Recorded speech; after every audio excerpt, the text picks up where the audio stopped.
When most people think of ancient Egypt, they imagine a single distant era filled with pyramids, pharaohs, and hieroglyphics, an indistinct stretch of time buried deep in the past. But history is far more layered and surprising than our imagination allows. One of the most astonishing timeline facts is this: Cleopatra VII lived closer in time to the 1969 moon landing than she did to the construction of the Great Pyramid of Giza. At first glance, that sounds impossible.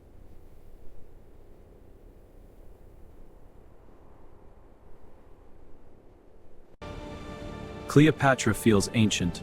The pyramids feel ancient. The moon landing feels modern. Yet the math tells a very different story, one that completely reshapes how we understand time.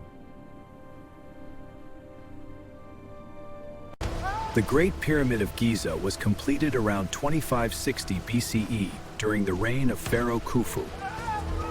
It was the tallest man-made structure in the world for nearly 4,000 years.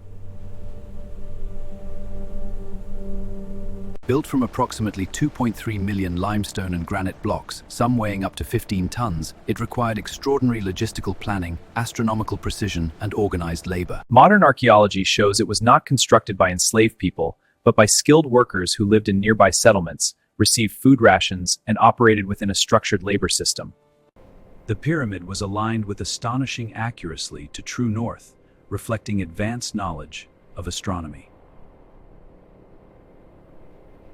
Now shift forward more than 2 millennia.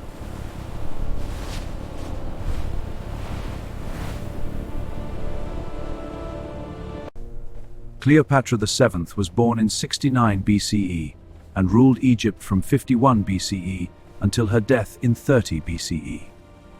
That places her roughly 2,500 years after the Great Pyramid was completed.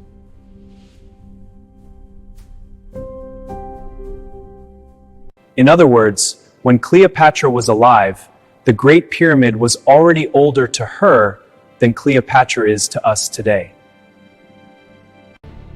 It had already stood for 25 centuries.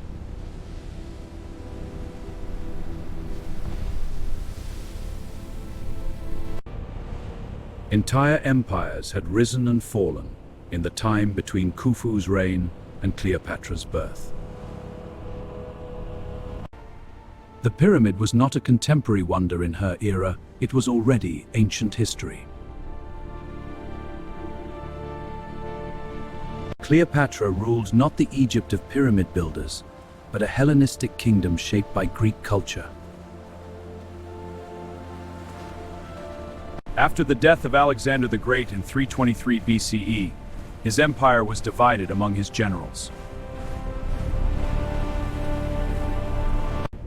Egypt must be ours.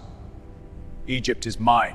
One of them, Ptolemy I Soter, established the Ptolemaic dynasty in Egypt. Cleopatra was the last ruler of this Greek-descended royal line. Although ethnically Macedonian Greek, she uniquely embraced Egyptian identity.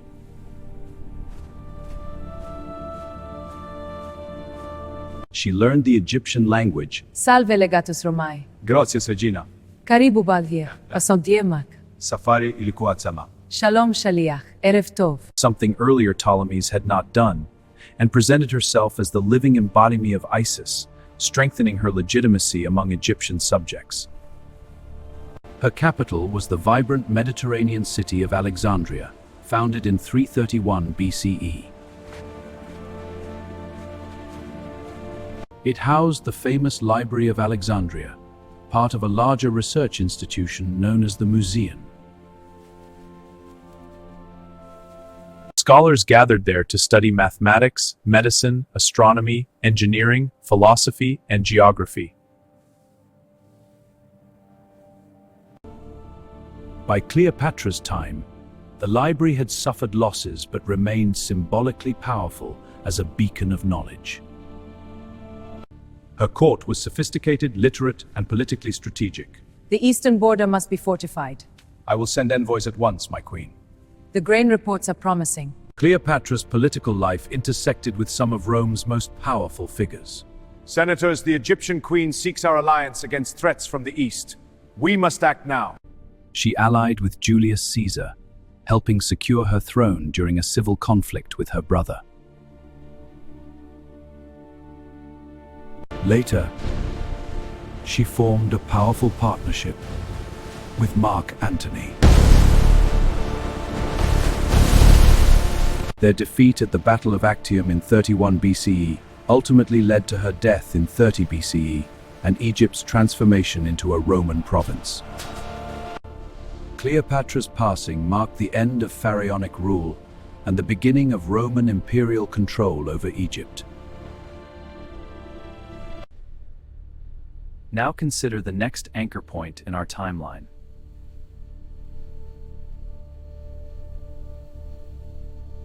On July 20th, 1969, during the Apollo 11 mission, astronaut Neil Armstrong stepped onto the surface of the moon, followed shortly by Buzz Aldrin. This occurred roughly 1,999 years after Cleopatra's death.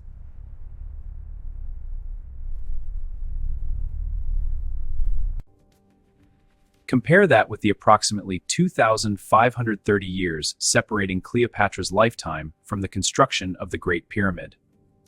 Chronologically speaking, Cleopatra is closer to the moon landing than she is to Khufu's engineers.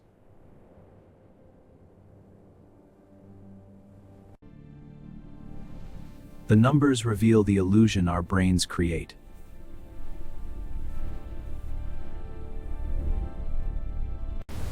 We tend to compress ancient Egypt into a single mental category.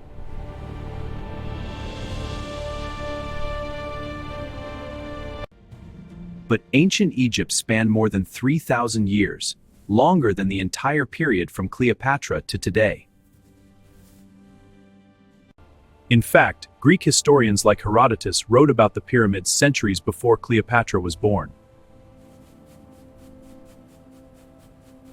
Tourists visited Giza in her era. Graffiti from ancient travelers exists on monument walls. From Khufu to Cleopatra, a span of about 2,500 years, technological progress was gradual.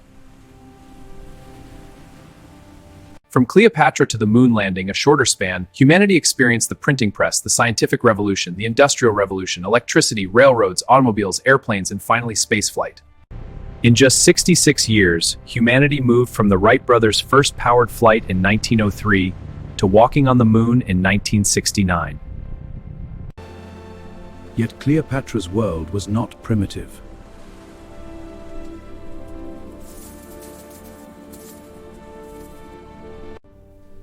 It was economically globalized within the Mediterranean sphere.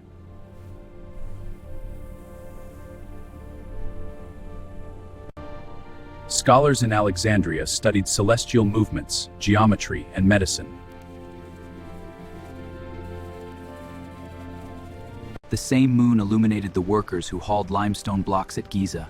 It shone over Cleopatra's palace in Alexandria, and it reflected off the visor of Neil Armstrong's helmet. The fact that Cleopatra lived closer to the moon landing than to the Great Pyramid challenges our assumptions and enriches our understanding of civilization's timeline. It encourages us to see history not as a flat desert of ancient times, but as a deep, layered landscape filled with staggering intervals, surprising overlaps, and astonishing acceleration.